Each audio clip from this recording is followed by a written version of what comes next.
بسم الله الرحمن الرحيم. الحمد لله رب العالمين والعاقبة للمتقين، والصلاة والسلام على خير خلقه محمد وآله وأصحابه أجمعين. آج علم النحو کورس میں ہمارا تیسرا سبق ہے، جس میں ہم لفظ کی تقسیم کے بارے میں پڑھیں گے. تو بھائی لفظ جو ہے اس کی اولاً دو قسمیں ہیں، ایک مہمل اور دوسرا موضوع. پھر آگے جا کر موضوع کی دو قسمیں بنتی ہے مزید، ایک ہے مفرد اور دوسری قسم جو ہے وہ ہے مرکب.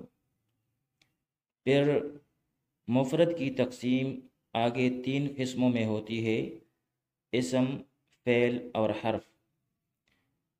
جبکہ مرکب کی تقسیم جو ہے وہ دو قسموں میں ہوتی ہے، ایک ہے مرکبی مفید اور دوسری قسم ہے مرکبی غیر مفید. آج کی سبق میں ہم بس اتنا ہی پڑھیں گے. سب سے پہلے لفظ کی تعریف پڑھیں گے. لفظ کا لغوی معنی ہے پھینکنا.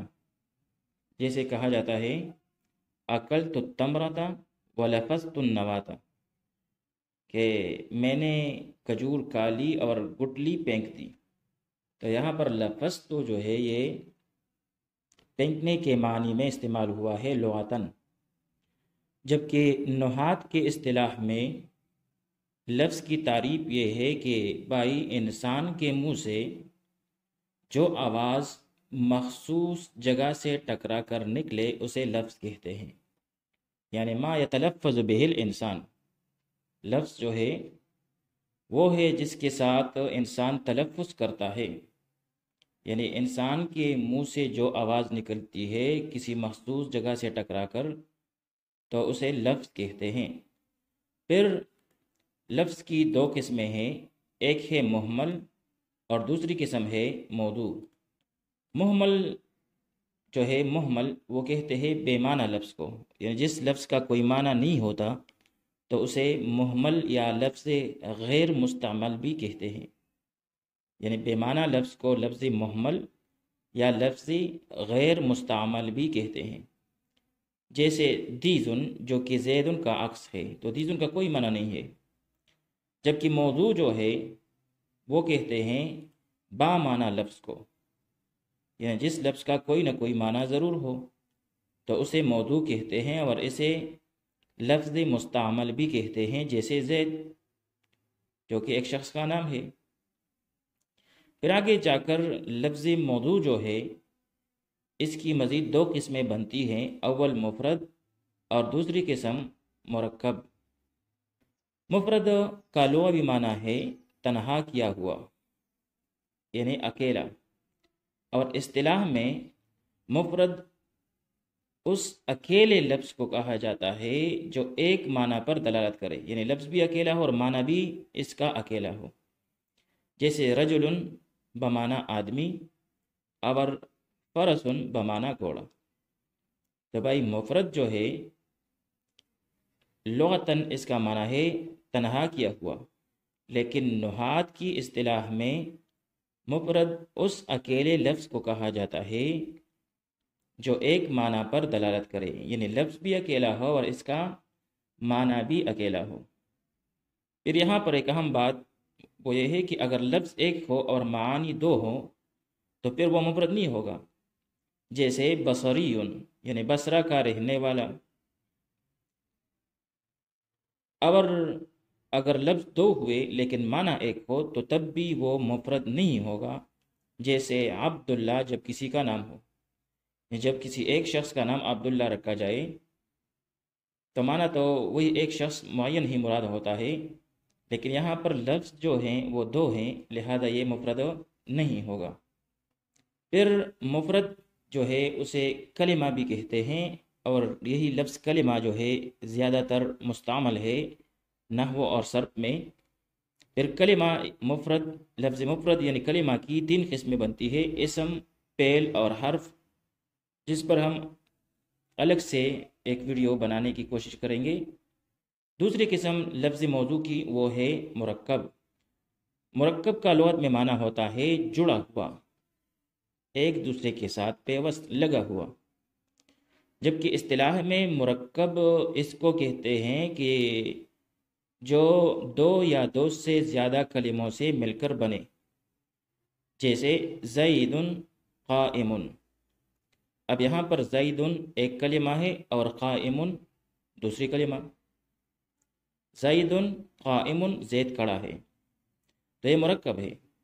اسی طرح ضرب زید عمرا، زید نے عمر کو مارا، تو یہاں پر یہ تین کلمات سے بنا ہے، تو یہ بھی مرکب ہے۔ ضرب ایک کلمہ، زید دوسرا کلمہ، اور عمرا تیسرا کلمہ۔ تو بھائی مرکب جو ہے کہتے ہیں جب دو یا دو سے زیادہ کلمے ایک ساتھ مل جائے تو اسے مرکب کہتے ہیں۔ پھر مرکب جو ہے اس کی بھی مزید دو قسمیں بنتی ہے، ایک ہے مرکب مفید جسے کلام بھی کہتے ہیں اور جملہ بھی کہتے ہیں، اور دوسری قسم جو ہے وہ ہے مرکب غیر مفید جسے مرکب ناقص بھی کہا جاتا ہے۔ تو یہاں تک یہ بات ہوئی مختصراً لفظ کی تقسیم کے بارے میں کہ بھائی لفظ جو ہے اولاً اس کی دو قسمیں ہیں، محمل یعنی بے معنی لفظ جس کا کوئی معنی نہیں ہوتا، اور موضوع یعنی بامعنی لفظ جس کا کوئی معنی ضرور ہوتا ہے۔ پھر لفظی موضوع جو ہے وہ یا تو اکیلا ہوگا اور ایک ہی معنی پر دلالت کرے گا تو اسے مفرد کہا جائے گا، اور اگر اکیلا نہ ہو اور یا ایک سے زیادہ معنی پر دلالت کرے تو پھر وہ مرکب ہوگا۔ پھر مفرد کی جو ہے وہ تین قسمیں ہیں، اسم، فعل اور حرف، جبکہ مرکب کی جو ہیں دو قسمیں بنتی ہے، مرکب مفید اور مرکب غیر مفید۔ اب یہاں پر چند سوالات لے کر اس میں اجرا کی کوشش کریں گے۔ یہاں پر لفظ دیا گیا ہے فرسن، تو سب سے پہلے ہم دیکھیں گے کہ لفظ فرس جو ہے یہ محمل ہے یا موضوع ہے۔ تو بھائی لفظ فرس جو ہے یہ موضوع ہے کیونکہ یہ ایک بامعنی لفظ ہے اور اس کا معنی ہے گھوڑا۔ پھر لفظ موضوع میں سے یہ مفرد ہے یا مرکب، تو بھائی فرسن جو ہے یہ اکیلا لفظ ہے اور اس کا معنی بھی ایک ہی معنی ہے اور وہ ہے گھوڑا، لہذا یہ مفرد ٹھہرا۔ پھر دوسرا لفظ دیا گیا ہے ضربا، تو سب سے پہلے ہم دیکھیں گے کہ یہ محمل ہے یا موضوع ہے۔ تو ضربا جو ہے یہ ایک بامعنی لفظ ہے، لہذا یہ موضوع ہے، محمل نہیں ہے۔ اور پھر لفظ موضوع میں سے یہ جو ہے یہ مفرد ہے، کیونکہ مفرد کی اقسام میں سے جو اسم، فعل اور حرف ہے یہ فعل باقی ہوا ہے، ضربہ جو ہے وہ فعل کا صیغہ ہے۔ پھر آگے جا کر ایک تیسرا لفظ دیا گیا ہے قد، تو قد جو ہے یہ موضوع اور محمل میں سے یہ موضوع ہے، اور پھر موضوع کی اقسام میں سے یہ مفرد ہے کیونکہ مفرد کی اقسام میں سے حرف جو ہے واقع ہوا ہے، قد جو ہے یہ حرف ہے۔ ضرب زید، یہاں پر اب ضرب جو ہے ضرب زید یہ موضوع ہے، کلامی موضوع ہے، اور پھر کلامی موضوع میں سے چونکہ یہ دو کلمات سے مل کر بنا ہے، ایک ہے ضربہ اور دوسری کلمہ جو ہے وہ ہے زید، لہذا یہ ہوا مرکب۔ اسی طرح غلام زید یہ جو ہے موضوع ہے اور پھر موضوع میں سے مرکب ہے کیونکہ دو الفاظ سے مرکب ہے۔ بقر یہ موضوع ہے کیونکہ اس کا خاص معنی ہے، اور پھر موضوع میں سے یہ مفرد ہے۔ غنم یہ موضوع ہے اور پھر موضوع میں سے مفرد ہے۔ خمسۃ عشرہ، خمسۃ عشرہ یہ بھی مرکب ہے، خمسۃ اور عشرہ سے مرکب ہے، دو الفاظ ہے، لہذا موضوع ہے اور موضوع میں سے پھر یہ مرکب ٹھہرا۔ وصلی اللہ تعالی علی خیر خلقہ محمد و آلہ و اصحابہ اجمعین۔